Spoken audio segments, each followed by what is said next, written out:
Hi guys, welcome to the Creative Block. I'm Vince Gonzalez. Today I'm here with Robert Kozinets. Robert is a globally recognized expert on social media research, digital activism, fan culture, and brand strategy in an age of platforms. He invented Netnography in 1995. Am I saying that right? Netnography, yeah.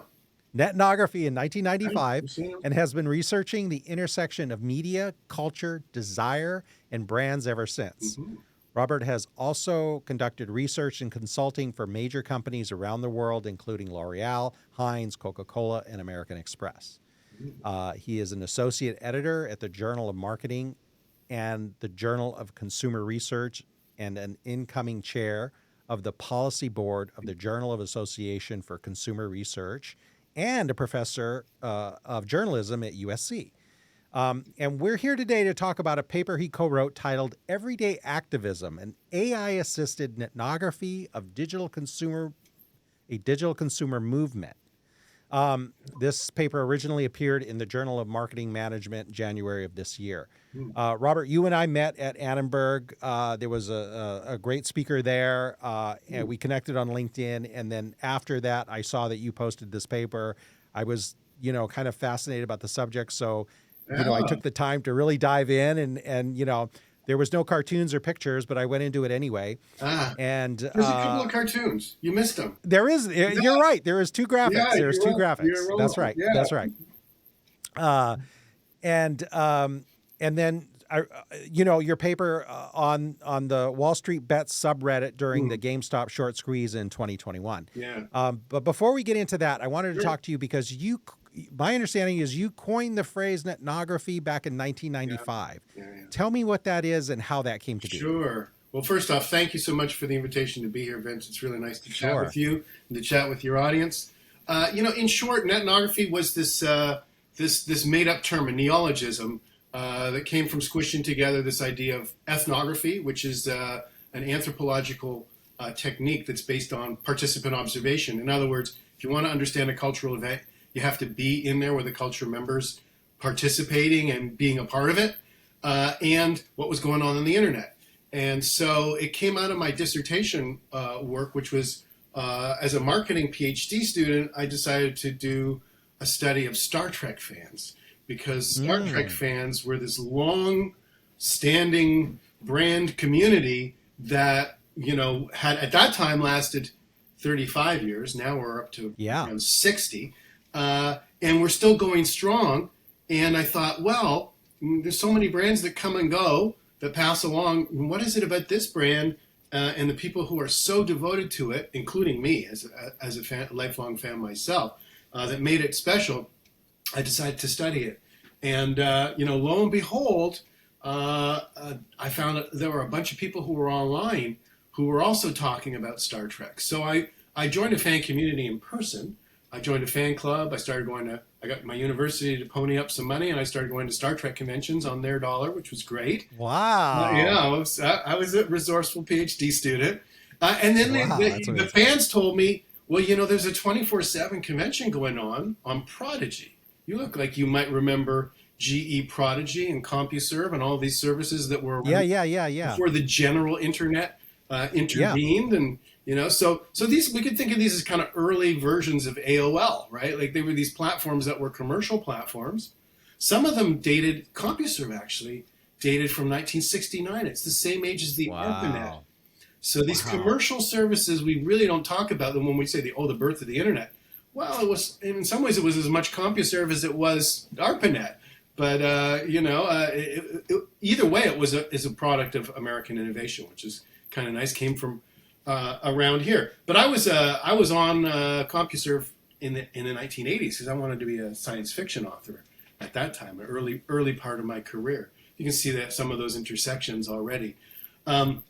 So long story, just a little bit longer, when I started to study what was going on the internet as an additional part of my in-person ethnographic work in the fan clubs and at the conventions, I found all this data, and I'm like, well, how am I gonna incorporate all this data? What am I gonna use?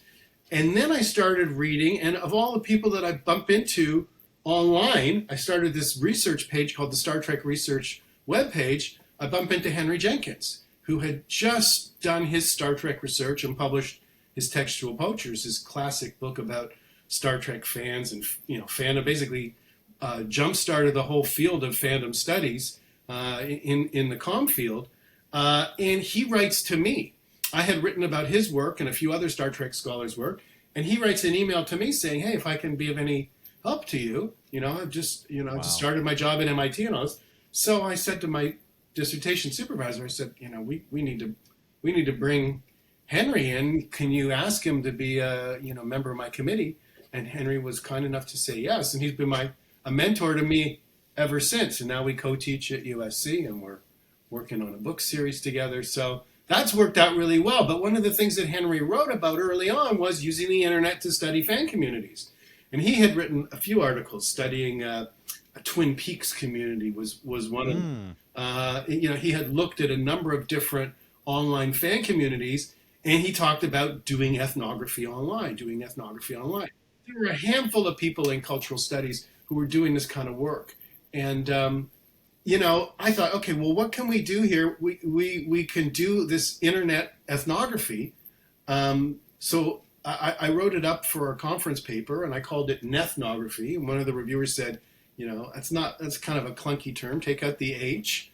And so I've called it Netnography ever since, and really spent 25 plus years sort of keeping up with the technological developments. We can talk about that, because the article that you called me up to discuss has kind of two elements to it. The one is the Wall Street bet stuff, which there's a long story behind that too, because it took a while to actually get all that information and data out. But then there's the extension of netnography as it keeps changing, and in this one, it was really one of the first netnographies that I did that brought in AI. That's where netnography came from, and this article that you're talking about is kind of one of the latest chapters in its development to incorporate more and more technology. So not only is this a netnography that is based in Reddit, the earlier ones were based in things like the Usenets and bulletin board communities that were part of early online before we even had blogs. But it's also using AI as a tool, in this case, as a tool to help analyze the data and come up with academic and theoretical themes that might be interesting. It's crazy. I've never met anybody like you. This is completely super fascinating. I love this. Cool. So let me give it a little context. So the GameStop short squeeze originated on the Wall Street Bets online community, at the time a 14.1 million member stock market investing group. In 2021, it gained global attention for the coordinated purchase of GameStop. The end result was a 40 times value increase and dramatic unexpected swings in the stock market, eventually contributing to the giant losses and eventual closure of Melvin Capital. Some observed this was a tech-savvy version of the Occupy Wall Street movement. This whole thing creating a challenge to the Wall Street elites. Hedge funds lost billions. The price of GameStop soared, and in real time, it seemed like it was self confirming the community that they had power and that these guys deserve to go down. Is that a pretty safe assessment of that? It's a pretty mainstream assessment, to be honest. That's the picture that we sort of got from the headline. Media. Was this David versus Goliath story? Where there was this little group of 7 million people. It was 7 million back then. It's 14 now. Oh, wow. So this little group of, this cozy little group of 7 million people who sort of, made it their mission to show Wall Street what the new power was of social media communities and how that organizing power could be turned on the stock market and bring down those towers of the high and mighty. That's the story.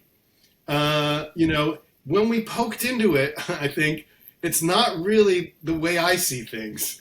I see things very differently. And I don't know if you want to get into that or not now. Yeah, let's hear about it. Yeah, absolutely. you have to understand the ethos of the group and why they were there.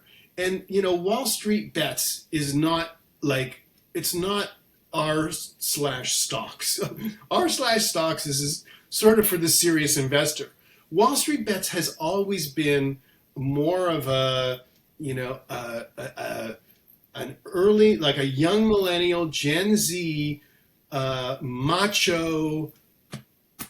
Wolf of Wall Street, right? It's that boys club. It's macho, right? Yeah. And it's about what they call lost porn. Like, guys will go on this, and I say guys, not in any misogynist way, but most of them are guys. There's some women. Right. It's a very male-ish, masculine, macho culture, and they'll go on and post screenshots of how much they lost. And that lost porn, and that gets all kinds of applause, right? Like, good for you, man. You're doing it. You're living the life, right? Like, if you lost $50,000 today, you're my hero, right? Like, I'm not even going to make 50 grand this year. Let me ask you about that, and I'm not gonna stop you from going on, but let me ask you about that. What do you think that is? That's fascinating. That's like celebrating me getting DUIs or something like that. Like, where do you think that germ is? It's about bravery, and how do we show bravery in this society? It's not by going out and hunting a lion in Africa on the Serengeti. It's by doing something wild that most people are afraid to do. And in that case, it's a lot like walking into the high rollers, being an assembly line worker and walking into the high roller section and in the casino in Vegas with your friends watching and dropping 10 grand on the roulette wheel. And that's why it's Wall Street Bets. It's not about making smart investments necessarily. It's about making daring investments. Interesting. And so there's this culture there of risk taking for a communal entertainment, if we can call it that. Yeah. Right? And that bred a certain kind of camaraderie. And so part of what happened here was people saying, yeah, this is crazy. This is nuts. Let's do it. Right? Yeah. And then collectively, things just sort of aligned with COVID and everybody really being intensely on social media. That this idea started to germinate. Now, a lot of people give credit to that to a guy by the name of Keith Gill, who was a financial advisor, who made a lot of money, and who probably was talked about a lot at that time. I mean, we followed this thing as it was happening in 2020. Keith Gill went by the name of Deep Fucking Value, or DFV, and everybody sort of, not everybody, but a lot of people there referenced his analysis of GameStop, where he was basically saying he was an advocate of value investing, and GameStop was highly undervalued. That there was a sensible basis for valuing GameStop, which was really, not a great long-term investment when you look at things objectively. I was going to ask you, did he kind of make that up, or did he have any data behind that? He had data, and then as everyone who look, did you see the IPO of Reddit yesterday? While we're talking about Reddit. So Reddit came on, and, Reddit's another one of these money-losing social media platforms, like Donald Trump's platform, right? Which I saw he got valued at $3 billion today, right? So people get excited about these things, even though they're losing money, and they have a long history of losing money. And say, oh, well, maybe in the future they'll be making profit. Well, that's the stock market, right? So GameStop, there was this idea that they were going to be on the leading edge of digital distribution of games. That this was their forte. They weren't really just a storefront operation, a bricks and mortar thing. This was the leading edge of the new age of digital distribution of gaming. So this meme spread. And people started to pick up on it, and then there was a lot of self-organization too. And this became, right, as people were sitting there in COVID with not much to do other than, shop on Instacart and wait for their food to be delivered, they decided that this was something that they could be a way to be seen, to be impacted, and also just to sort of prove that you are one of us, right? So, hundreds of thousands or millions of people, facilitated by the fact that they could do these kinds of trades on Robinhood and other kinds of easy platforms where you could buy a few stocks. You didn't have to buy hundreds, and other people placed really big bets. Keith Gill himself, I believe he turned, I think it was $30,000 into something like $5 million. Some crazy amount. Those numbers are probably a little bit off, but a number of people placed fairly substantial bets on GameStop, and the point was it was power in numbers. So having a lot of people do this. So at the time, and so the ethic of the community was always sort of fuck the man, right? It was always about sticking it to the man. And it's always about the global elites and the Federal Reserve and the big hedge funds and screwing everybody, right? Like that's the discourse. And so the fact that a hedge fund, was affected, it wasn't like they were aiming bullets at Melvin Capital. These were guys who were speculating for a number of reasons. I think the main one being they thought they could make some money, and a number of them did. A number of them cashed out. But then there was this other thing which was holding on as long as possible. Even hold on till it hurts, basically, was the thing there. So they talked about it in terms of hands. Having diamond hands means you hold on even though you're losing. Right? There was all this terminology. And early versions of the manuscript had a lot more detail about the cultural aspects of what went on here. But in terms of the actual GameStop phenomenon, I think what happened here was it was a very fascinating confluence of a number of cultural elements that were in place with this online group, which had really grown to millions of members, and the intensity of being online so much during COVID, and the fact that stock market investing had become more accessible to a lot of them and to this young generation. But really, I would say the thing that drove it, more than it being the Occupy movement, was that it was timed well in relation to Wolf of Wall Street and the Fight Club ethos of showing off how brave you were and how cool you could be, and that sense of, again, of being a member of a collective that was doing something that initially a lot of people just thought, let's just do this, it's going to be freaking cool, and then it got noticed in the press, and then you get then it's all about momentum, validating it, and then the storytelling really happens about how David and the Wall Street is Goliath and all of this stuff. But in the end, if you really want to bring down the financial system, you don't invest in it. Right? Like, it's pretty clear. It's pretty clear. Anything that starts with Wall Street is not really Occupy movement or truly activist in the sense that it wants to alter the financial system. They were looking to use the financial system to their own advantage, to leverage the power of numbers and the coordinating power of social media in order to make individual and collective profit. The fact that they could bring down and show the elites and get all this great press, that was a benefit. And that community has doubled from then to now. So this wasn't this isn't just about people going in there shooting bullets at Melvin Capital, getting out and doing other things. This ethos is still 100% intact today. Vince, if you were to go to Wall Street Bets right now, you'll be able to note all the sorts of things that we're talking about here as cultural markers of what's going on there, and check those boxes that you see in the article as descriptors of it. It's still very familiar to me. Let me ask you this. Do you think that this could have happened without the Robinhood app? Yeah, I mean, well, that particular app, no, but something like it. I think it was very dependent on the giving, out of those millions, how many of those people had 10,000 or more to invest? Probably not that many, right?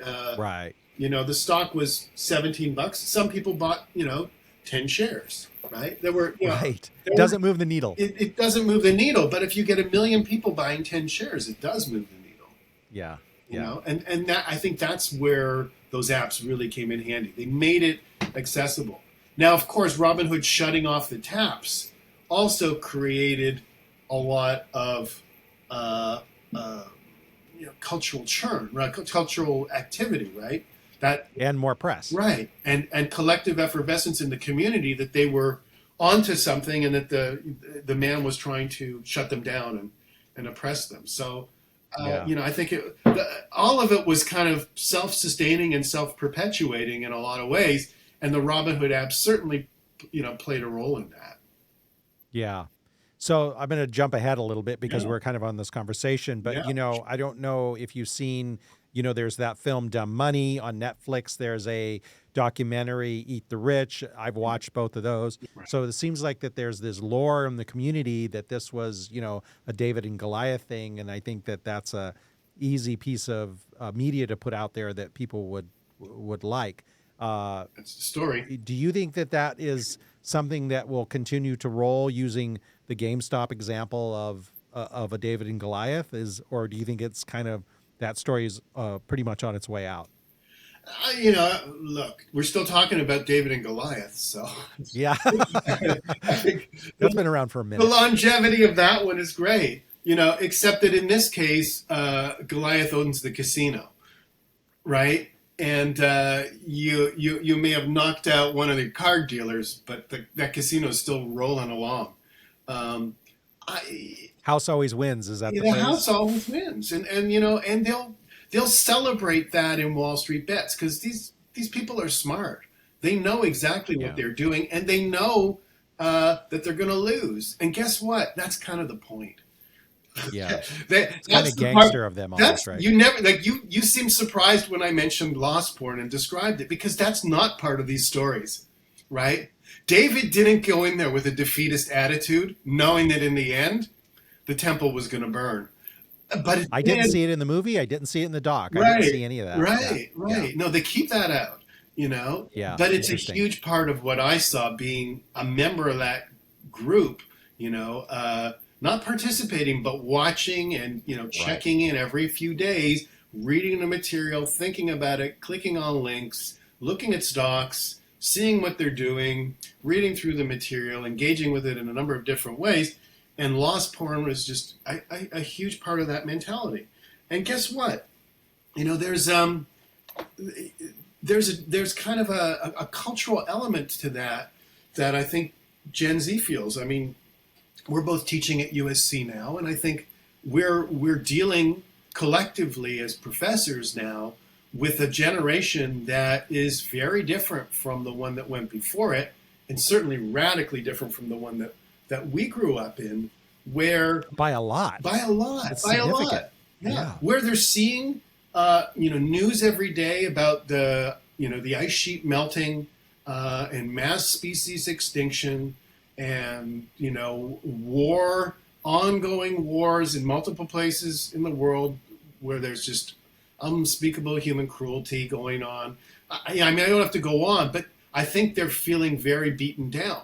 And I don't think it would be much of an exaggeration to say that at least some in this generation feel that we're living in some sense in the end times. And so the idea of lost porn fits into that ethos. It's a sense of taking control of bad things by embracing the fact that they're inevitably not going to work out well for us, individually, you could almost collectively. Yeah, it's funny because as you say that, I think of the punk movement in England in the '80s, late '70s, and how that was, we don't have anything, we're never going to have anything. Yeah. We might as well have fun and do whatever. Yeah. And so when you think about also gangster rap coming out of South LA and things like that. These are movements that are completely artistic expressions, unfiltered. Yeah. No influence of industry, no value other than, peer-to-peer communication. Yeah. And so I also think of like the hippie movement, like everybody going to San Francisco and this dream of, flower power and all this. And then, it's well known that at the sunset of that movement, there was a lot of drug addiction and homelessness and like a lot of ugly things that were happening in San Francisco after that, you know. Right. So, you know, these dreams sometimes they come apart. Well, you know, and you say no commercial element, but you know, the guitars and the amplifiers that that the True. punkers and the hippies and everybody were using were produced by the same. You know, if you break a guitar Machine string, that kept them there. if you break a guitar string and you're living in the middle of the forest, good luck in getting another guitar string. And what are you going to? It's a good point. Are you going to plug your amp into a tree? You know, there's a whole infrastructure there that is very hyper industrial that made all of those things possible. And if you're in LA, right, you still are taking the tools of industry in order to make rap music. You can't. These are not just guys with a beatbox walking around from town to town, right? So you know, it and in the same sense, I think what Wall Street Bets does is they take the tools of the trade and try and twist them around them and play with them by giving them a different kind of spin. And in this case, that spin ends up reinforcing the same system that it's resisting, but it creates, as the hippie movement and punk did, it creates ethos that have a certain amount of hope and breathing room that things can be better and that social change can happen. And maybe they do open up spaces for that to happen in some way. You know, I'm not completely pessimistic about it. I'm also not, you know, naively optimistic about this. They have both. They have both qualities to them, just as the hippie movement and the punk movement did. Yeah. I'm with you. I bend toward optimism, but, you know, don't see the world through rose-colored glasses either. And so, in one of the observations, it was written: the squeeze was not a mere transactional moment, but a reflection of communities' cohesion and power. Cohesion and power, a phenomenon that continues to build subscribers and influencers to present day. You mentioned the current community, and are there more examples of that happening that you see that stand out? Oh my gosh, you know, right now. Well, I mean, online there's just so many. You mean in terms of the social movement part? You know, like social movement, yeah. I mean, sure. I mean, so many fandoms have social movements attached to them. We can look at what's going on in the current political situation and how they're terrified of, you know, every post that Taylor Swift is coming. You know, an entire half of the country holds their breath that it's not what they're dreading seeing. You know, these communities have a lot of power, and I think, you know, I recently had a very interesting conversation with one of the strategic managers of the AARP, of all organizations, who was really fascinated by the idea, and it had really shown up on their radar, that fandom was this new sort of organizing construct of a lot of society now.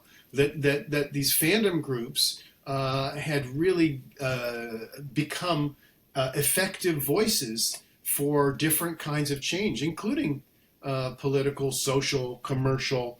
So, I mean, go to Facebook and look at these, you know, buying groups that are where people are getting together to buy things en masse and then distribute them amongst themselves. You know, go to the different fan communities like K-pop and see how they talk about political K-pop, organizing. Yeah. You know, Henry's written about super passionate. K-pop. Henry's written about Harry Potter fans and how they altered the buying practices for chocolate for the chocolate frogs, the Harry Potter merch. Wow. I mean, it's all over the place. So I think, you know, we've been empowered in a lot of ways by social media, and one of the things that people have done with that power is used it to reinforce the commercial capitalist system and enrich themselves as entrepreneurs or as speculators. We haven't done it to take down the system. We've done it a lot of the time. We've reinforced the existing system, right? So it's the potential for change is there. The reality is people, I think, feel very comfortable in the existing system and would rather use some of that potential to enrich themselves individually and collectively. Yeah, it's funny because it's really easy to, I guess, to see in politics, because you see people come up from the grassroots movements that get attention that say government is broken, put me in government. Right. And Right. as you're talking, I'm Right. making this Right. connection better. Right. Well, I mean, I would say, back to Donald Trump's basic platform has been, burn it all down. Right? Yeah. But put me in charge. Yeah. I'll take care of the burning for you. Right. Yeah. But Yeah. It's fascinating. And I think people really, that message really resonates with people. And it resonates with this, a younger group too. I think more than we realize. This idea that something has to change, but the existing system is just irredeemable. Let's just burn it all down. And that's, to me, that's very sad. That's a hopeless position. And I think I agree. There's still a lot of room for change. Something like capitalism can definitely work, but it just needs to have better guardrails. And that's been my position, and why I've been teaching in business schools my whole career, is that I do believe in capitalism, but I don't believe in laissez-faire capitalism. You're right. I trust markets to a point. Yeah, and again with GameStop, we saw that there was the initial bump, and then there was a secondary bump, and and it gradually sort of smoothed out. But at the same time, they did AMC, they did BlackBerry. There were flavor of the months that didn't quite get the big bump that GameStop did, but that still were able to ride these waves. And people who got out and basically who sold their brothers short, literally, because they got out when it was high, made money. But the ones who were, loyal soldiers, and they called themselves soldiers, this military language that they used, they rode it to the end. They held on, they bought it and held it for belief. But what they did become was heroes. So, they could show that and prove it by posting those screenshots of what they had done, and they were celebrated. So, even the losers win, and even the winners lose in this game. Yeah. Yeah. I don't think anybody from Melvin Capital is worried about where. No, they're not homeless. Let's put it that way. No. Yeah. No. And in the the cocktail parties, the Diamond Hands are bragging about it, and in some ways, I guess, are seen as martyrs in the war. Exactly. Yeah. That's right. That's absolutely right. They made a sacrifice so that others might benefit. Yeah. It's amazing. That's incredible. So, what do you think? From the average consumer point of view that looks at this situation? What do you think we can learn from this? If we haven't figured out that social media is changing every aspect of society, then this should be the final knock on the door that gets people to recognize that. I think the election in 2016 probably woke a lot of people up to the importance of social media. I teach a course in influencer relations and another one in influencer marketing at USC. And, I think we still think that things like social media and online influencers are these sort of bubble phenomena that have limited scope. But the fact is that influencers are part of a very important part of the world of activism, as is social media. They're a very important part of the world of education and becoming increasingly important in the world of education. We have two presidential candidates, one of whom is a very skilled influencer and the other who's not, running against each other again. And we'll see what the outcome of that is. But if you can't handle the fact that we're in a multi-channel, highly contentious, very dynamic media environment right now, then you're not positioned well for the future. So that's the big lesson here, is that across any domain you want to mention, this is only becoming more complicated and from where I sit, more interesting. There's lots and lots going on. And those skill sets, Vince, sad to say, we're not really teaching students. We're not teaching them well enough, in my view. We're 15 years behind at least. Yeah. Yeah. You know, Yeah. I agree. Well, that's part of why I'm here. To yeah, hopefully, me sort of too. spread that information a Me little bit. too. It's so important for people to be in their community and be looked at and safe in their community at all cost. And so my assessment, I think that's really kind of what's fueling that, so I don't know. I'm still trying to figure it out, but it's the damnedest thing I've ever seen. Well, it really is. I mean, I think it's a great question that you raised there, which is what is critical thinking now? Yeah. What does it mean to assess a reasonable argument based on evidence when you can cherry pick from 1,000 pieces of evidence that support you and 1,000 pieces that don't? I mean, global climate change is a great example. 97% of environmental scientists say this is a huge problem and we're on the brink, if not past that brink. But the other 3% gets, in some cases, 50% airtime. Well, some people think this and some that. The scientists are not uniformly on the same side. So Right. what do we hear? Right. Well, we hear from those 3% a lot. And of course, we have lots of armchair scientists online, including on Reddit, who are saying, "Oh, well, this is normal fluctuation. This is, don't worry, Yeah. we're headed for another ice age. It's not going to happen." Yeah. Yeah. Um, Yeah. well, I'm a fan of William James's saying that belief is thought at rest. I think I don't need to believe stuff. I can assess and evaluate in the moment rather than having to walk in believing and then picking and choosing the facts that fit my belief. I'd rather see those facts first and form, a conclusion later. But that's a hard position to maintain. We're not wired biologically that way. We're wired for tribalism and familiarity and liking and, a lot of these cues that unfortunately become, amplified through the media and accentuated in the political sphere.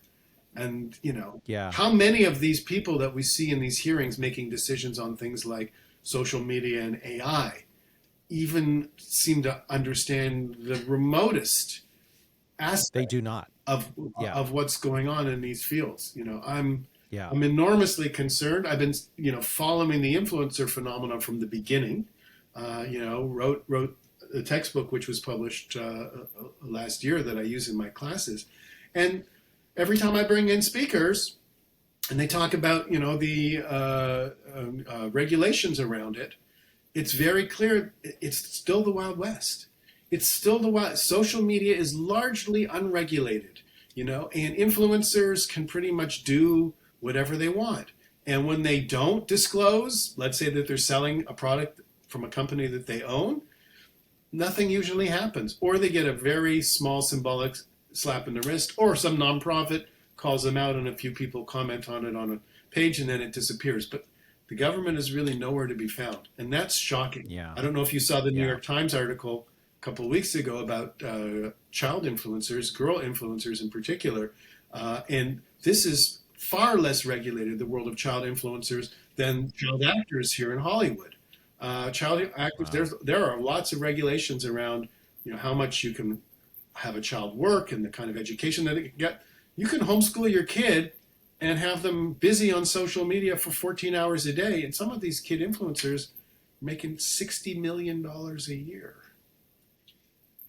So again, the power, going back to your question, the power of social media and really the lack of guardrails, of guardrails around a lot of these things. Now, I'm not saying censorship, but I am saying you shouldn't be allowed to have a child working 14 hours a day and the parents able to take all that money, put it in their own bank account, or spend it for themselves. That's not allowed for child actors. Why is it allowed for child influencers? And the same kinds of things, around influencer disclosure, which is very, very, very fluid still and very unclear. Well, then when you add autonomous agents like AI into the mix, and we're going to be seeing GameStop level events every other week. Because you can have agents out there that are emulating the content production of millions of people almost in minutes. Hmm. We don't know what that's going to be like to just be flooded with that data, but we're headed there pretty quickly. Yeah. Again, without regulation. Let me ask you this real quick, and then I'll let you go. Sure. Tell me about the AI use in writing Yeah. of this article. Yeah. So what the article evolved. So we started out writing about GameStop as this activist thing.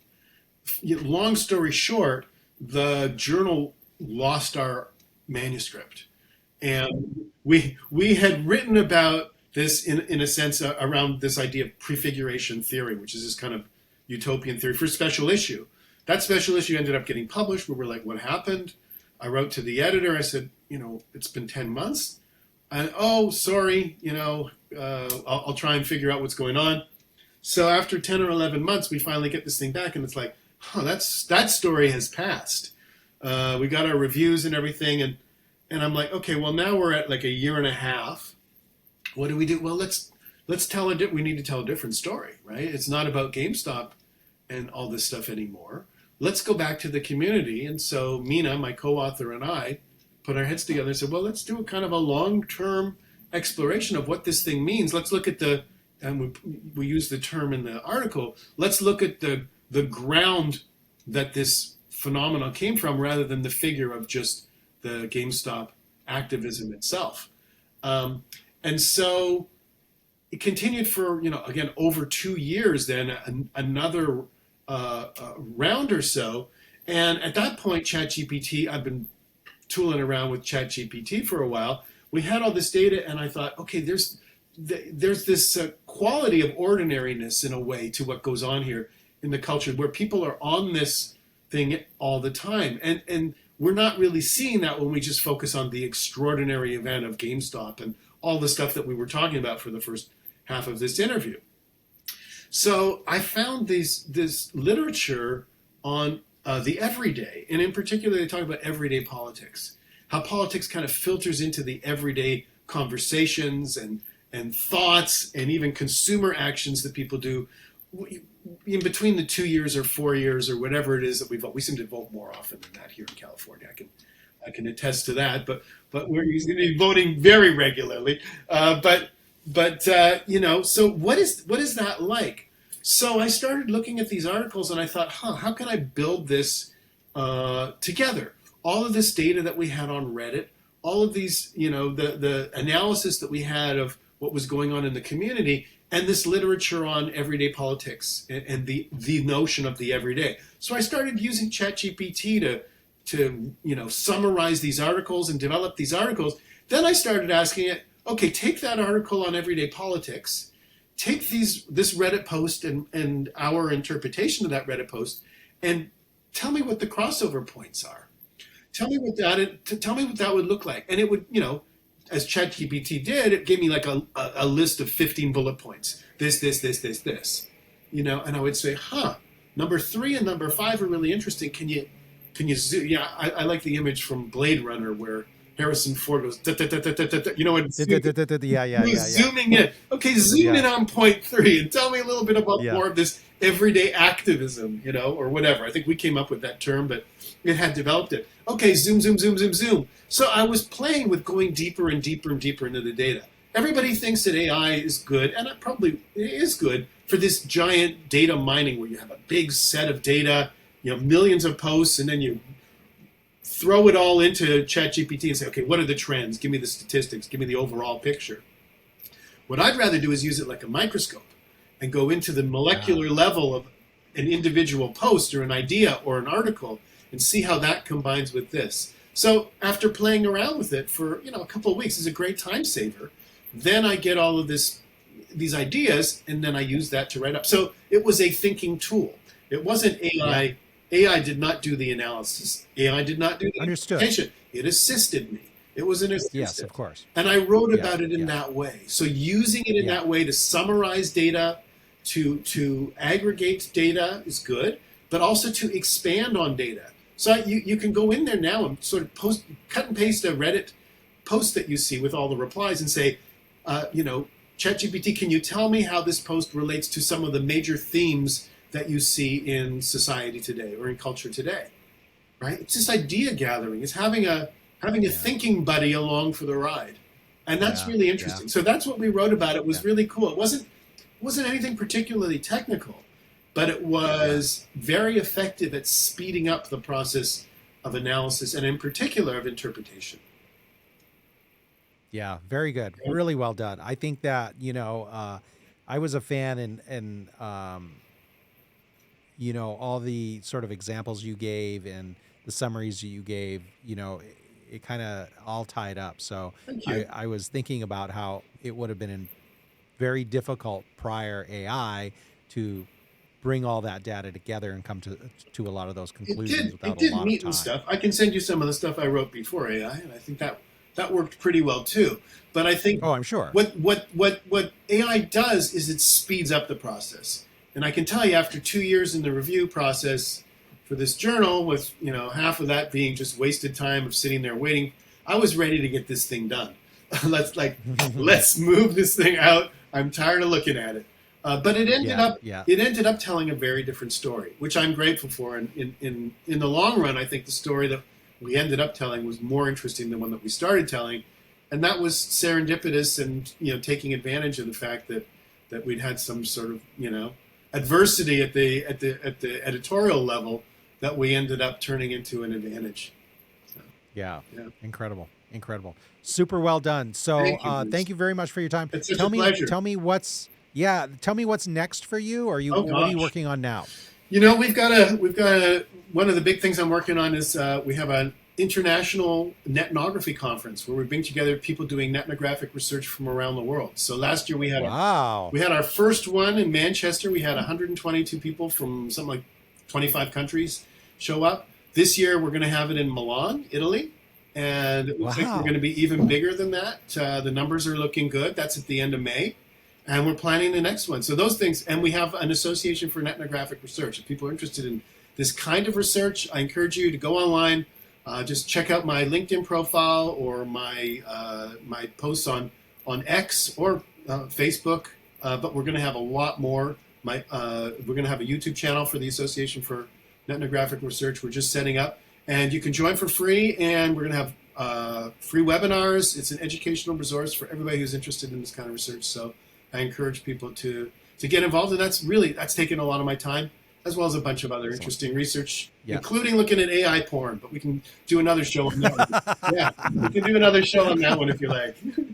Oh my God, that's hilarious. Yeah. So I'll put all that in the show notes so people can click onto that and check it out and follow you.